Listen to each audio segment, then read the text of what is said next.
Hey YouTube, today I'm going to be discussing my Mask of Bakris exotic PvP build. This hunter helmet is actually S tier now. I'll explain later in the video if you want to find out why. If you're wondering how to get Mask of Bakris exotic, you either have to do a legend or master lost sector on helmet day for a chance of it to drop. You can also do the post master focusing when it's helmet day. What postmaster focusing is to have your prime engram slots full.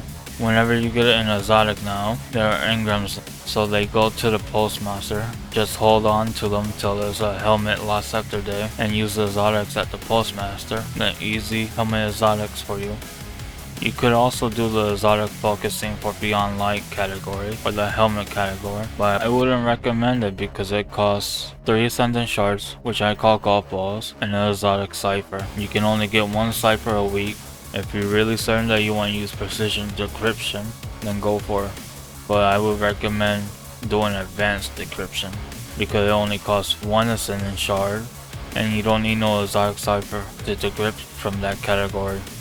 Before we jump into this build, let's quickly go over the Mask of Bakris exotic. The Mask of Bakris unique perk Lightning Conduction replaces your stasis subclass dodge ability with a grounded blink, which is called Light Shift. After shifting, your stasis and arc weapons deal increased damage for a short time. Shift has a travel distance of 10 meters, and it makes you invisible except for the trail. You're also invulnerable for the duration of the shift. Whenever you use Light Shift, it grants 4 stacks of arc and stasis weapon surge for 11 seconds. Class ability energy is locked to 0% while the weapon surge buff is active, so no class energy till the buff is gone. But if you have kickstart or the leg mods that give you class energy, it'll give you the energy after the buff is gone. The exotic helmet is good for hunter play styles such as aggressive players, players that flank a lot in 6s, and bait and switchers. For this PvP build, the aspects I would recommend would be Touch on Winter and Shadow Dive. For Touch on Winter, your Glacial, Dustfield, and Cold Snaps grenades have enhanced functionality. Glacier Grenade adds a stasis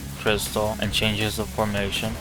Dustfield Grenade increases slow field size and creates a small stasis crystal on impact, which is like renewal graphs. If you haven't seen that video of mine, I'll link it down below. Cold Snap Grenade Seeker creates a stasis crystal on detonation and it changes 1 additional time. For Shadow Dive, whenever you activate it in mid-air, it lets you descend to the floor quicker. It'll shatter any stasis crystal or frozen targets nearby. The fragments I will be using in this build would be Whisper of Chains, Whisper of Shards, Whisper of Conduction, and Whisper of Hindrance. For Whisper of Chains, while you are near a frozen target or a friendly stasis crystal, you take reduced damage from targets.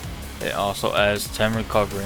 For Whisper of Shards, shattering a stasis crystal temporarily boosts your grenade recharge rate. It also adds 10 resilience. For Whisper of Conduction, nearby stasis shards track to your position. It adds 10 resilience and 10 intellect. For Whisper of Hindrance, it dramatically increases weapon stability, weapon aim assist, weapon airborne effectiveness, mobility, resilience, and recovery after freezing a target with stasis, but it has negative 10 strength. This fragment will especially be good with Cryosthesia or Aegir Scepter, since these two you can easily freeze opponents with these guns. To tell you why Mask of Bakris went from A tier to S tier, because a change Bungie did to Bakris. Yes, I understand in most people's eyes it was nerfed, but in my opinion it was buffed because no longer do you have to put surge mods in your boots so you can do the maximum damage with surge, since they don't stack anymore.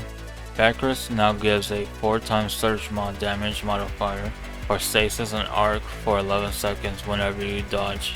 Now this leaves room to add holster mods for shotguns, fusions, snipers, and waveframe geos.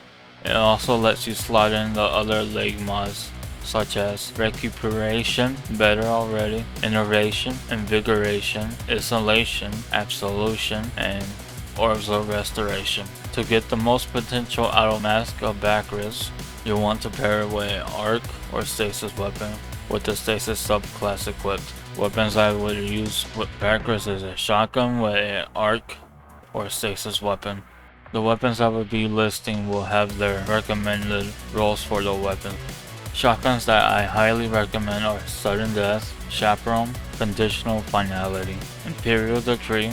For a Stasis SMG, I recommend the Rapacious Appetite. For an Arc SMG, I recommend the Aikilos SMG. For a Stasis hand cannon, I recommend Vulpecula. For an Arc hand cannon, I recommend the Katana 47. A Stasis sidearm I would recommend would be Cryosthesia. For an Arc sidearm, it would be the Trials Forgiveness sidearm.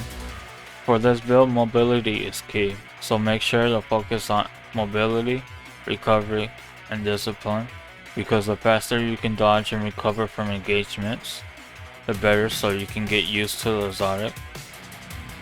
Once you get the hang of Bakris, I suggest lowering mobility to tier 4 or tier 5, since for me that's a sweet spot for 6s, and getting close to tier 10 resilience so you have more damage reduction, so you can survive that one extra damage you might take. If you found this PvP build helpful, don't forget to hit that like button and subscribe for more Destiny 2 content. If you have improvements for this build, comment down below.